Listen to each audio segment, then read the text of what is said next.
Ya. Jadi usahakan maksimal 3, jangan lebih dari 3. Kalau ketemu 3 ini, lebih dari 3 bisa dipastikan yang lain itu sebagai penonton. Oke, bagus nggak kalau jenazah ditonton? Ya kan? Jadi 3 maksimal. Meskipun ibu-ibu saat dawis itu ceceng boleh nggak boleh, ya.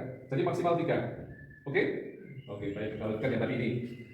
Ketika seorang wanita yang meninggal itu harus tahu dia punya gluten, lagi men, lagi nifas apa tidak. Karena ketika jenazah sedang men, sedang gluten, sedang nifas sebagainya itu tidak boleh kemudian kita urut nanti, Pak. Boleh jadi yang keluar bukan kotoran tapi darah. Jadi nggak boleh. Wes urutnya urung. Ini paham ya?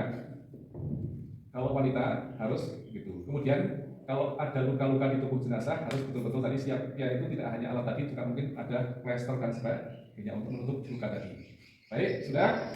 Apa yang harus kita lakukan ketika kita akan mandikan? Yang pertama, siapkan kain untuk ini juga menutup apa? Aurat. Jangan pernah memandikan jenazah. Ini Mas Budi. Tutup ya auratnya ya. Ya.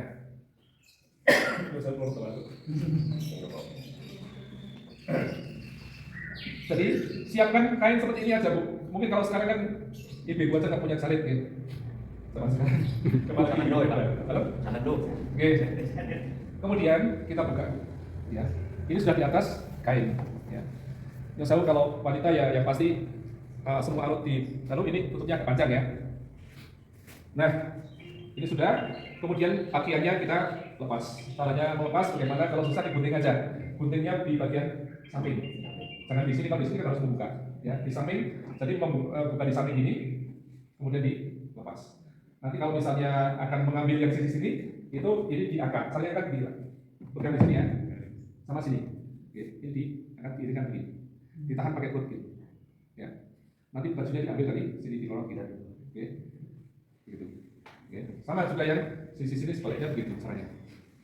Kemudian setelah bajunya lepas, ya, apa yang pertama ini? Tadi diurut perutnya. Jadi istinja ya. Jadi diangkat di sini, ditempuk ya. Kalau tadi 2 orang atau 3 orang, ya, ini satu mengangkat. Bahasanya bukan didudukkan, kalau didudukkan itu berat ya. Mungkin jelasnya besar. Jadi atas sedikit, kemudian diurut di atas kain. Urutnya di atas kain. Terus ada yang mengguyur, membersihkan pakai air, ya. Tidak usah dimasukin jari ya. Syukur-syukur pakai waslap. Jadi waslap. Kalau bukan waslap, kalau pakai apa? Sarung tangan, usahakan sarung tangannya double. Ini double. Yang mandikan itu apa? Ini double. Kenapa? Jangan nanti habis untuk membersihkan di sini untuk menumbuhkan, ya.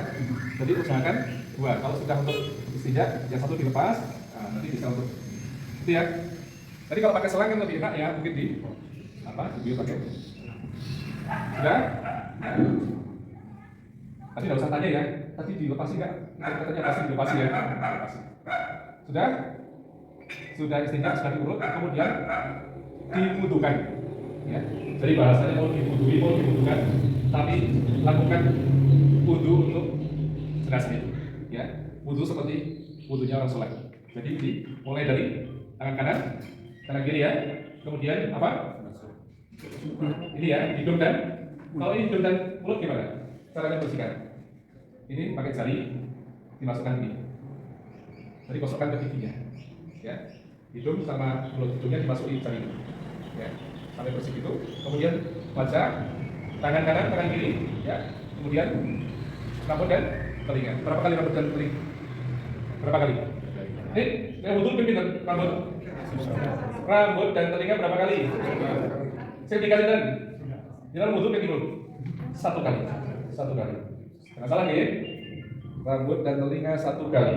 Ya. Kemudian kaki kanan, kaki kiri. Wudhu sudah. Ya, tadi istinja sudah. Kemudian diwudukan. Ya. Wudhunya kalau saya ceret benar-benar oke. Soalnya kalau tahu pengalaman ibu boleh ceret terus Pak Kiai bangun sering wudhu ibu. Urah wudhu, ceret urah wudhu Pak Kiai. Oke. Kemudian setelah itu baru diguyur. Caranya guyur gimana? Ya, mau pakai selang tadi atau pakai kayu? Prinsipnya begini, dari atas ke bawah, dari kanan ke kiri. Tadi misalnya gini ke bawah, ya, kanan ke kiri, guyur semua. Dan semua guyuran itu dihitung 3 kali, 5 kali, 7 kali, 9 kali, yang penting ganjil. Kata Rasulullah, ketika Rasulullah melihat ibu-ibu memandikan putrinya, guyurlah 3, 5, atau 7 atau lebih dari itu. Artinya guyuran ganjil. Jadi kalau tadi bahasanya itu 5 atau 3 ember dengan guyuran ping 3, ping 5 wes itu cukup syaratnya, rukunnya itu jadi sudah tidak ada kewajiban kita tadi apa? Ngosok ingat waktu dan sebagainya nggak ada. Ya, jadi seperti itu sesungguhnya. Ya, jadi airnya itu nggak usah banyak-banyak. Ya, karena Islam itu luar biasa diturunkan di tanah yang tandus dulu, airnya sedikit kan ternyata sudah mencukupi. Ya, bukan berarti di sini kayak kita mau wudhu. Sekarang wudhu kita airnya kan berlimpah-limpah, tapi boleh jadi malah nggak sempurna loh. Ya kan? Itu sudah memandikan, termasuk di belakangnya juga. Ya, belakang ketika mandikan yang belakang yang orang yang di sini itu mengangkat sini, kemudian gantian. Orang yang di situ juga mengangkat seperti itu, yang di sini gosoi dan mengguyur. Dan yang terakhir diguyur dengan air kapur barus ya. Masalah hitungan mengguyur tadi, itu kan untuk menemukan angka ganjil tadi kan berarti yang mengguyur itu harusnya hanya 1 orang. Kalau misalnya ada 2 orang pun yang 1 kan sebaiknya tidak. Ini hanya teknik supaya ketemu angka ganjil tadi. Nama kata apa tuh? Jadi saya pun kata, makanya kan membandingkan tadi tidak banyak orang. Karena kan ada adab-adab itu yang harus kita lakukan. Ya, jelas kayak gitu kan? Jadi ada yang guyur gitu dia hitung. Masalah kapur barus itu kan dihitung. Ya, Termasuk dihitung ya kapur barus. Oke, kapur barus itu ditumbuk ya. Tumbuk, dan kapur barus itu kan bukan barang yang mudah larut, jadi boleh pakai air panas. Meskipun pakai air panas juga susah larutnya. Ya, air hangat lah. Gitu. Sampai di sini. Gimana kalau misalnya kukunya panjang? Boleh nggak dipotong?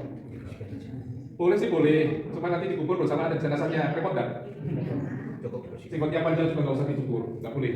Ya, rambut yang lain panjang nggak boleh dicukur, dan nggak usah repot-repot.